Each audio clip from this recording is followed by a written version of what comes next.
Good evening, good afternoon, good morning, wherever you are watching from. I'm Lorena Dunker.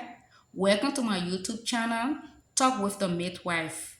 On this channel, we discuss the health of women and their newborn babies. We discuss social justice issues. You don't want to miss anything on this channel. It's very educative. So the best you can do for you and for me is to subscribe to my YouTube channel. Click on the bell notification so that whenever a new video or content is created, you're going to be the first person to watch it or to see it. So let's get into it. So this is season 1, episode 1, and I call it the pregnancy journey. In this season or in this episode, we'll be talking about pregnancy, and pregnancy is divided into three categories or 3 stages. So stage 1, stage 2, and stage 3. And stage 1 is called the first trimester. Yes, the first trimester is the first 3 months of pregnancy or the first 12 weeks of pregnancy. In the first trimester of pregnancy, that's when it's still kind of like a secret for more people until they can say it out, and that's the first trimester of pregnancy. So in the first trimester of pregnancy is when antenatal care should start. And there are 2 words I will be using alone in all the series or the episodes, either antenatal care or prenatal care. The both words mean the same. Antenatal care it comes from the Greek word ante, which means before, and natal means birth. So, and it is widely used by people in the UK and African countries. So when you hear antenatal care and when you hear prenatal care, pre also comes from the Greek word that means pre or before, and natal also means birth. So if people within the US setting, they will say prenatal care, but the both words mean the same thing. So somebody will ask, when is it right to start the antenatal visit? Ideally, it is right for you to start your antenatal visit as early as possible. So I would say at 12 weeks of pregnancy. However, if you are not certain of how you are feeling or what you think is happening to you, you can still go to the clinic as early as 8 weeks, which is 2 months, and explain. And maybe from your presumptive signs and symptoms, coupled with maybe pregnancy tests, the midwife or the nurse or the PA or whoever the health provider is able to rule out pregnancy or say you are pregnant.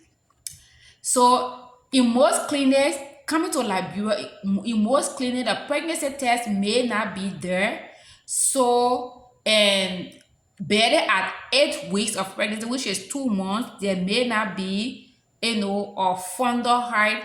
There may be a fundal height that is not palpable. So, ideally, if there is nothing happening to you at all, it is right to start your antenatal care at 12 weeks, which is the 3rd month of pregnancy, and that's the first trimester of pregnancy, and there where the journey starts. And in the antenatal clinic, there are a lot of things that can be done in the antenatal clinic. So in the antenatal clinic, we start with the laboratory test.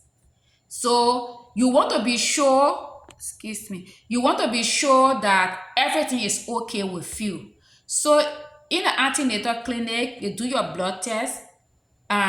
It may vary from facility to facility, especially in the African setting, especially in Liberia. But by standard, they should do your blood level to know whether your blood level is okay, whether there is some level of anemia or low blood creeping in, and they should also be able to test for your blood tap. Because pregnancy as a journey, we anticipate good outcome, but it is also possible that anything can happen. So on your first visit, all those things must be established. Lorena don't care. HB was done. This level. Lorena don't care is B plus, and that's my blood test. And then we also do tests for STR, because sexually transmitted infections is something that we should also be able to look out for in the pregnant women. So you also be able to, the healthcare provider also order tests for your STR, and then also be able to do urine tests for glucose in the urine, so for gestational diabetes. So all those things are established on your first antenatal visit. However, if they are not done, or one of them or two of them is not done, that does not mean it should not be done. On your second visit, those that were not done could still be done. Because the idea is you want to know everything concerning this woman that have presented before you as a patient as you walk with her through this journey.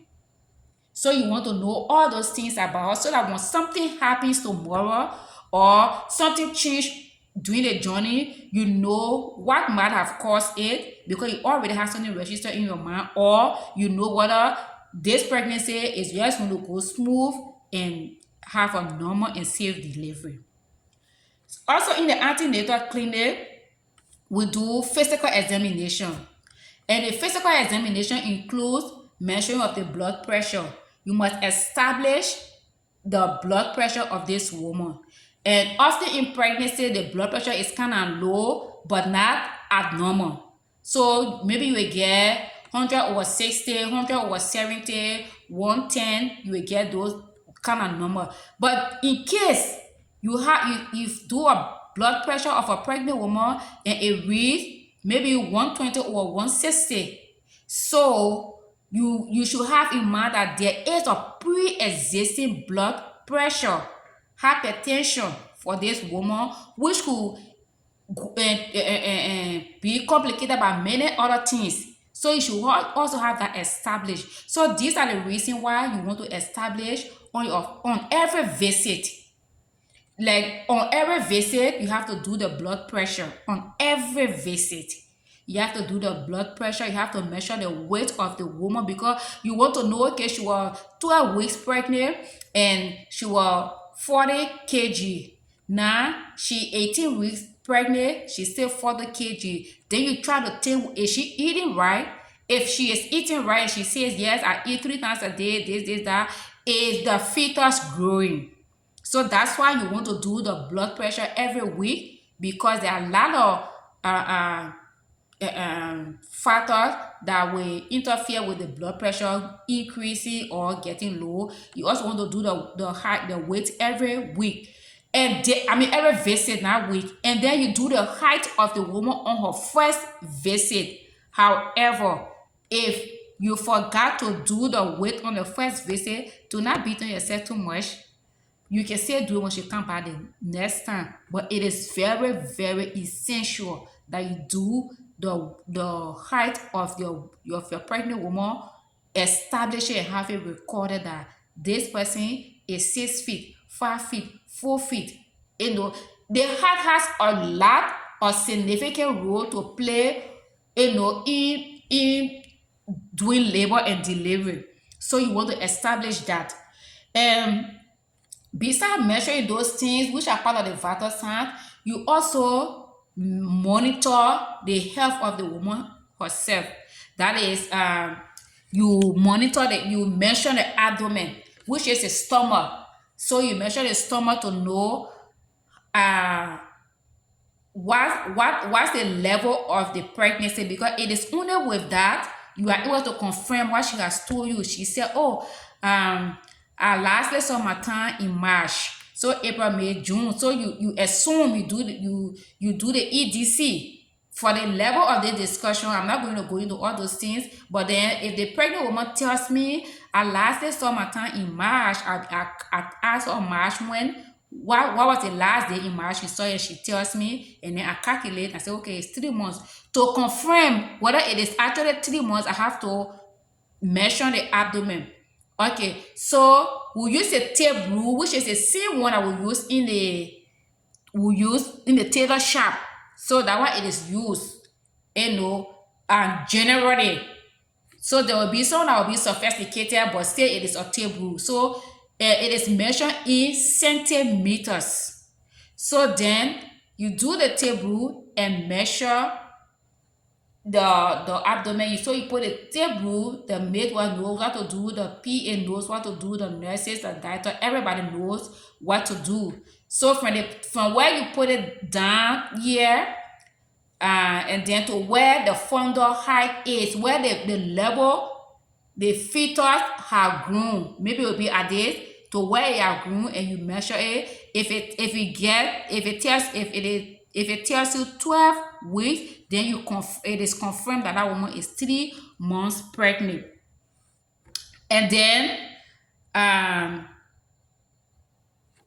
but in 12 weeks of pregnancy, which is the first trimester of pregnancy, 12-week gestation, it may be difficult for some people to measure using the tape rule. So you could also palpate and then also know that the trained midwife knows what to do. So that's why we call this program Talk with the Midwife, because whatever is the doubt, we'll be able to establish that. And so you have seen this pregnant woman, and let's say Mary is my patient, and I know Mary height. Mary is 5 feet, maybe 5.7, and then Mary blood pressure is 110/70. Mary blood level is okay. Mary blood type is B positive, B plus, and Mary does not have STIs. Mary glucose test came negative or normal, and Mary is 12 weeks pregnant. So you have already established all these facts. However, if you missed anything that you did not do for Mary on her first visit, you can still do it on another visit. So you schedule Mary to come back in 1 month. Ideally, if there is no problem, no complication, no sign of danger, you tell Mary to come back in 1 month time, which is in 4 weeks time. But also, she can come whenever she sees any sign of danger. And one of the signs of danger in pregnancy is spotting or bleeding of any kind, whether scanty, whether moderate, whether profusely, because scanty in the field of nursing or in midwifery, scanty means little amount of blood. If she sees it, she should report to the healthcare provider. If you see it is moderate, it's not too small, it's not too plenty, she should still report to the healthcare provider. And what much more about if it is profuse, like rare bleeding, she should be on her way. Whether it is midnight, she should go to the healthcare provider. You may be losing your baby. It may be some abnormal separation of the placenta. It may be something that could even lead to your death. So whenever you see a sign of any amount of bleeding in pregnancy, go to the hospital, and the healthcare provider will establish what is the cause of that bleeding. So let's just do a recap. We said pregnancy is divided into 3 stages, and we said each of those stages has 3 months. And we said the first stage of pregnancy is referred to as the first trimester, and the first trimester is the first 12 weeks of pregnancy or the first 3 months of pregnancy. And we say it is best for you to start your antenatal visit on the first 12 weeks of pregnancy. We also said antenatal visit and prenatal visit are the same thing. They are just used by 2 different groups of people. We said prenatal is the word used by the people from the American side to say the visit the pregnant woman made before she gives birth. And we say antenatal is the same thing, but it is used by the people from UK, by the British people and most African countries, and it is also the word used to describe the visit the pregnant woman made to the healthcare provider before she gives birth. We said in the antenatal clinic, you as a pregnant woman, make sure that the healthcare provider does your laboratory work. And we say it include your blood work.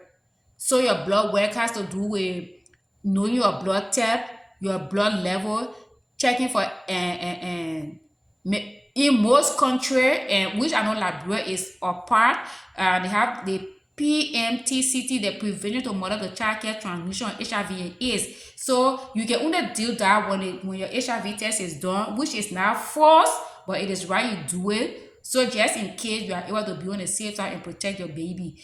So that is established, and then we also said that they do your urine for glucose so that the healthcare provider is sure that gestational diabetes is not something that she has, you will bother with.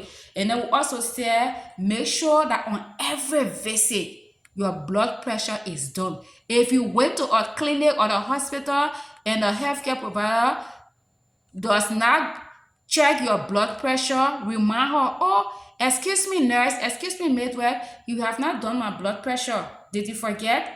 And she will do it. Make sure it is very essential. If you went to the clinic and your blood pressure was not done, it is as useless as not going to the clinic.